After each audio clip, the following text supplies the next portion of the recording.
Continuamos haciendo la antesala por Bit Digital para el mundo a través de www.rbdweb.com. La temperatura actual sobre la ciudad de Rosario y gran parte del sur de Santa Fe, 24 grados con 4 décimas. La humedad está presente con un 48%, la presión 1006.6 hectopascales y vientos soplando del este a 22 kilómetros en la hora. Ya estamos con invitados en el estudio, lo presenta Carla Parodi.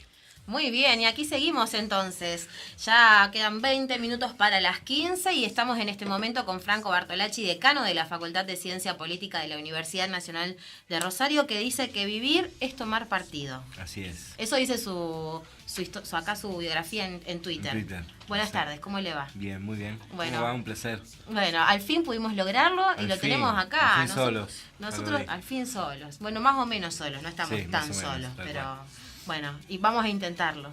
Franco, bueno, un poco saber cuál es el análisis que se hace del resultado que han tenido las PASO hasta este momento. Y, digamos, ustedes ahí en la facultad, aparte de Ciencias Políticas, tienen un observatorio en donde, bueno, siempre se hace un seguimiento de las elecciones. Quería saber un poco, bueno, cuál es esto, digamos, el análisis que hacen ustedes de los resultados que tuvimos el domingo pasado. Bueno, hay dos consideraciones. Una más de carácter... en función de politólogo, es decir, análisis de lo que pasó el domingo en las elecciones locales y provinciales, y después una reflexión respecto de lo que hacemos siempre, que es el Observatorio Electoral de la Facultad de Ciencia Política. Yo creo que cambió, pase lo que pase, el dato distintivo para mí de la elección es el resultado acá en la ciudad de Rosario, el triunfo de Pablo Hapkin en la interna del Frente Progresista. Me parece que es el dato distintivo porque pase lo que pase en junio, en función de ese resultado, pase lo que pase en junio, cambió el ciclo político en la ciudad. Es decir, lo que veníamos viviendo desde hace 30 años ya no será así a partir del 10 de diciembre de este año, y ese me parece que es el dato más relevante o que más sacudió el tablero político el domingo pasado. Y después la buena elección del peronismo a nivel provincial, que por lo menos genera un interrogante respecto de cuál va a ser el resultado electoral final en las elecciones generales. Era previsible lo de Cambiemos por el contexto nacional y fundamentalmente por la crisis económica. Todas las elecciones que vienen desarrollándose en todas las provincias preanunciaban un derrumbe electoral de la marca Cambiemos como tal. Lo que también pone en evidencia lo volátil que es la configuración del voto. Hace 2 años, prácticamente todos el día de la elección nos íbamos a dormir con la certeza de que Rosario ya tenía un nuevo intendente, que era Roy López Molina, en función del resultado de las elecciones del 2017. Y hoy mirá qué lejos que estamos de ese escenario, y pasaron nada más que 2 años, año y medio. Así que eso me parece que son los dos grandes datos. La elección de Pablo Hapkin al interior del Frente Progresista, la elección del peronismo a nivel provincial, que lo pone en muy buenas condiciones y chances de disputar la gobernación de la provincia de Santa Fe, y el derrumbe de la marca Cambiemos. Me parece que son los 3 datos distintivos de lo que pasó el domingo. Cuando vos decías esto de que finalmente va a cambiar un poco la cuestión política en la ciudad de Rosario por los nuevos candidatos que tenemos dentro del escenario, digo, también me parece que no solo por la bandera política, sino también por una nueva generación de gente que está involucrada en la política, que aparte hace tiempo que está involucrada, digamos, gente que viene militando y trabajando en la política y por la ciudad de Rosario, digamos, en los distintos, incluso para Cambiemos, tanto para el PJ como para Pablo Hapkin. Digo, es una nueva generación que se viene y que, digamos, ¿qué tiene de distinto a los que ya están hoy instalados gobernando en la ciudad o la provincia? Bueno, a ver, efectivamente es una nueva generación. Yo creo que esa generación empezó a empujar hace 4 o 6 años atrás, y esta es la primera elección donde todos los candidatos de todos los partidos eran ya de otra generación política. Ciudad Futura, Cambiemos, el peronismo, el Frente Juntos y el Frente Progresista, todos los candidatos eran de otra generación.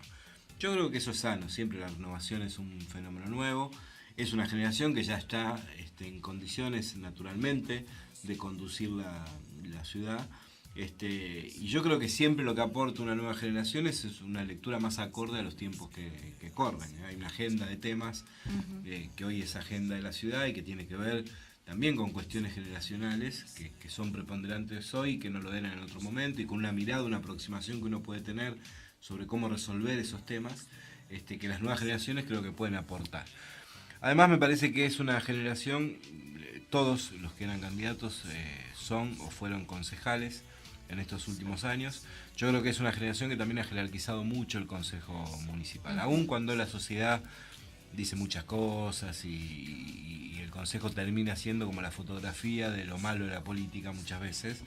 Yo no comparto mucho esa visión. Yo creo que hay una generación que desde distintas posiciones, a veces muy contradictorias, ha levantado mucho el nivel del debate de la ciudad y que ha hecho del Consejo, que es uno de los pocos consejos municipales tan expuestos políticamente, porque está en una ciudad tan grande y con tantas características de mega ciudad como Rosario. Y que aparte tiene una actividad, digamos, tremenda, bastante álgida, porque no, digamos, no es un consejo tranquilo. Es que yo creo que se retroalimenta eso, porque la sobreexposición también hace que uno tenga que generar permanentemente actividad y visibilización de lo que efectivamente hace. Bueno, todo eso es producto también de esa generación, que fue la generación que hoy puso en juego todas y todos los candidatos a intendente en cada una de las listas y los frentes electorales. Ese es un lindo dato de la elección. Me parece que es uno de los más interesantes, por lo menos para analizar. Exacto. Yo no sé si la gente también, lo charlábamos con los candidatos y candidatas que habían pasado a lo largo de estos meses, digamos, si la gente estaba tan involucrada, ¿no?, con las elecciones. Nos parecía que en realidad eso no pasaba, que la gente como que se involucró ya en las últimas 2 semanas. Y todos nos decían lo mismo, que les costaba mucho llegar a la gente. Digamos, ¿qué pasa? Que la política no puede como atravesar ese muro hacia la ciudadanía general, ¿no? Porque parece que en un momento tan importante, donde la gente o se queja o no está de acuerdo, o sí está de acuerdo y quiere que continúe tal o cual gobierno, digamos, pero parece como que la gente vive como apartado de todo lo que es la vida política. ¿Por qué los políticos no pueden llegar? Es un fenómeno, primero es un fenómeno mundial, no es exclusivo de la Argentina. El desapego de la cosa pública y de la política en particular. Y cada vez más el fenómeno es cada vez más pronunciado. La gente pone la cabeza y los ojos sobre la elección cada vez más cerca del domingo en el que se vota.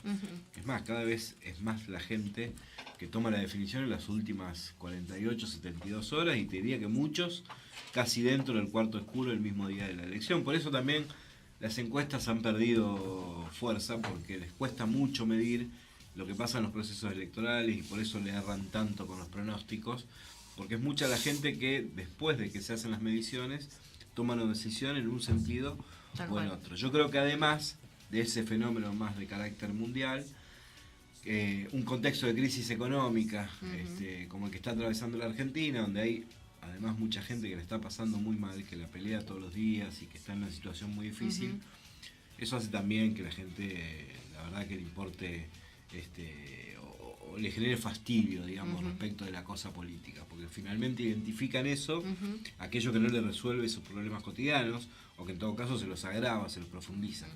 Entonces esos dos fenómenos hacen que, bueno, cada vez más, al menos en esos contextos, la gente vaya a votar con poca gana, digamos, y eso se percibe en las campañas electorales, los perciben los candidatos.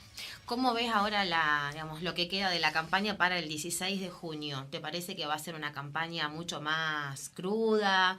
No quiero decir violenta, pero sí por ahí un poco más rígida entre los candidatos.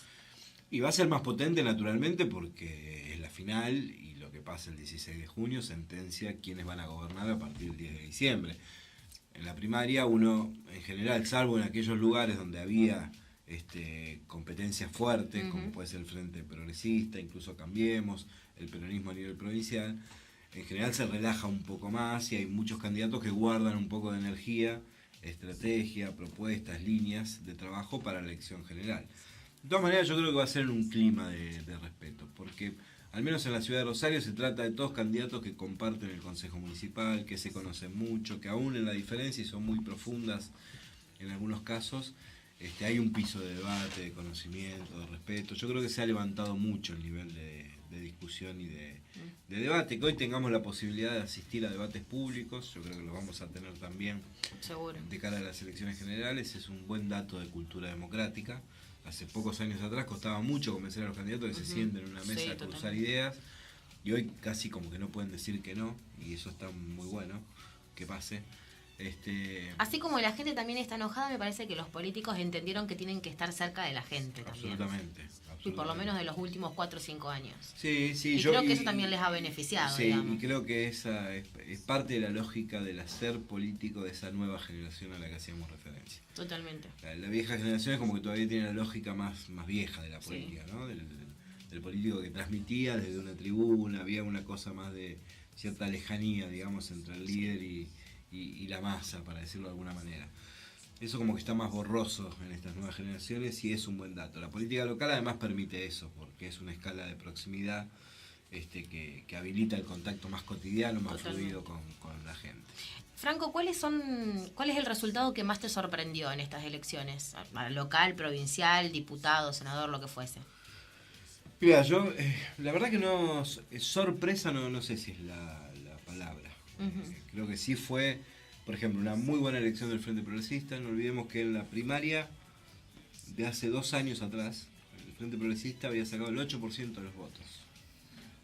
La sumatoria de todos los candidatos del Frente Progresista, era concejales, era otra categoría, digamos, no es comparable, pero en la categoría de intendente este año sacó el 30 y pico por ciento de los votos, casi 38% de los votos. Entonces ese crecimiento en 2 años, para un gobierno que ya tiene 30 años en la ciudad, la verdad que es un dato muy, muy potente. Y lo mismo pasa con el peronismo, recuperando, uno pensaba o preveía que podía ser una elección de 3/3 en la provincia de Santa Fe, aún con la caída de Cambiemos, que iba a haber como una disputa entre 3 espacios, el Frente Juntos, el Frente Progresista y Cambiemos, y eso como que se sacudió el tablero. Yo creo que en parte por la crisis que atraviesa la marca Cambiemos, por la situación económica nacional fundamentalmente, y por la decepción de mucha gente respecto a las expectativas que había depositado en esa marca. Pero ese es otro dato distintivo, o al menos que llama la atención por lo fuerte que es, digamos, ¿no? ¿Lo del peronismo te parece que tiene relación con esta cuestión de la unidad en la que trabajaron durante el año pasado y con la que han enfrentado esta campaña para las PASO? Sí, no tengo ninguna duda. Creo que se han hecho las cosas bien. Pero además creo que hay un clima de época que, como siempre, es decir, uno cuando va a una elección es importante tanto el acumulado que uno tiene, el laburo, el perfil del candidato, no importa la categoría que fuera, como la escudería, la marca en la que compite. Hay veces que muy buenos candidatos puestos en escuderías o en marcas complicadas no funcionan. Hay veces que candidatos absolutamente desconocidos, como fue Cantar hace 2 años atrás, puestos en marcas muy potentes, como lo era Cambiemos hace 2 años atrás, terminan siendo muy potentes. Entonces yo creo que en este caso hay un buen laburo del peronismo provincial, que es un peronismo que además tiene mucho territorio, tiene mucha historia en la provincia de Santa Fe, tiene mucho desarrollo, pero además en un contexto nacional muy propicio para que le abra la jugada, digamos.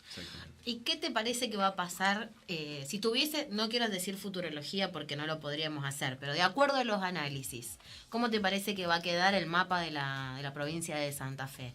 ¿Más socialismo? ¿Más peronismo? ¿Desaparece? ¿Cambiemos? Si yo tuviera la posibilidad de discernir eso, estaría ofreciendo mis servicios a los equipos de campaña de algunos candidatos. Bueno, pero tiene la posibilidad de hacer ciertos análisis que no estaría... No, yo creo que la elección provincial está absolutamente abierta. Y que es muy difícil hoy decir quién va a ser el próximo gobernador de la provincia. Claramente el Frente Juntos sumado ganó prácticamente en casi todos los departamentos de la provincia de Santa Fe, salvo en 2 o 3. Eso hay que ver. Yo creo que mi hipótesis es que Perotti va a retener buena parte del voto de Eugenia Bielsa. Creo que no comparto tanto esa idea de que hay un voto progre de Bielsa que se va a ir al espacio del Frente Progresista, disconforme con... Yo creo que ese es efectivamente existe ese voto, pero es un voto muy chico, digamos, que no hace el volumen electoral que pueda definir una elección. Creo que la suerte del Frente Progresista y de Bonfatti está fundamentalmente no tanto en ese espacio de Bielsa, sino como en el espacio de Cambiemos, en achicar la base electoral más aún de José Corral y de Cambiemos, y poder fortalecerse en esa estrategia. ¿Usted dice que Corral entonces va a pasar al Frente Progresista ahora? No, ¿Para no perder? No que Corral pasa al Frente Progresista, pero que sí el Frente Progresista digamos, ese voto es parte de un universo político al que el Frente Progresista tiene que hablarle necesariamente si quiere competir con el Frente Juntos en la próxima general. Y después hay un voto, no olvidemos que hay casi 200.000 personas que no fueron a votar, que es muchísimo. Es todo un número. Muchísimo. Es todo un número. Muchísimo para una elección tan justa y tan reñida. Por lo cual ahí hay todo un universo a descubrir, porque lo primero que habría que hacer es dedicarle tiempo a discernir quiénes son los que no fueron a votar, por qué no fueron, cuáles son sus motivaciones. Acá quiero agregar a lo que están diciendo, que te estaba escuchando atentamente. Por ejemplo, yo seguí las elecciones desde la ciudad de Casilda, y vos sabés que el concejal que más votos sacó dentro de la interna justicialista lo superaba por 300 votos el voto en blanco. Claro. Esas personas creo que eligieron el voto en blanco, no sé si ponerle el nombre de castigo, pudieran haber dado vuelta a una elección o quizás haber planteado otro resultado. Sí, en situaciones como las que atraviesa el país, muchas veces el voto en blanco es una manifestación del malestar que está atravesando la sociedad. Acuérdense que hemos tenido elecciones en contextos mucho más complejos, como el 2001. La elección previa al 2001 fue una elección donde ganó el voto en blanco directamente. ¿Y cuándo va a volver a sanar la política con la gente o la gente con la política? A ver, que haya decepción es razonable, porque en general porque en los procesos de cambio también hay una sobrecarga de expectativas sobre lo que viene. Entonces después la decepción es medio inevitable, y si además pasan cosas como las que pasaron en la Argentina en los Bueno, últimos ya lo dijo el 3 años, presidente, pasaron cosas, claro. Se pone muy difícil. De todas maneras, yo no tengo una visión tan escéptica respecto. Yo creo que hay una generación de lo que hablábamos recién acá en la ciudad. Sí. Que es muy piola. Obviamente que es una tarea difícil porque es contramarea, es casi contracultural, es decir, tratar de convencer de que la política es una buena herramienta, de que sirve para transformar, de que hay mucha gente honesta que da mucho de su tiempo para poder cambiar las cosas, que no se conforma con que todo esté como está y que quiere transformarlo, y que para eso es necesario que se comprometa más la gente, porque cuanto más uno se compromete, mejor son las cosas. Si uno no se compromete, hay otro que la va a resolver y la resuelve como le parece. Bueno, si bien es difícil decir en un contexto como el que atravesamos todo eso, yo creo que hay una generación a nivel local que está haciendo un buen laburo en esa dirección. Por eso el voto en blanco puede ser importante en Rosario, pero no lo es tanto. Es decir, la gente encontró dónde estaba su expectativa, su esperanza, aquello que lo representaba, independientemente de cuáles hayan sido los resultados. Yo creo que hay una buena generación, y en Rosario parece que estamos a las puertas de un lindo proceso hacia adelante. Yo quiero que me digas sí o no, ¿sirve el voto en blanco? Sí, yo no lo comparto, no he votado nunca en blanco. Pero claro que sirve, es una manifestación. Cuando uno no tiene opciones que no lo satisfacen, que no comparte, votar en blanco también es una manera de posicionarse frente a esa situación. Exactamente. Muy bien, muchísimas gracias, Franco Bartolache. Espero que le hayan gustado los mates. Muy ricos los mates. De acá nuestra compañera, muy amablemente, que se ha quedado cebándonos mate hoy, Fernanda, muy amable.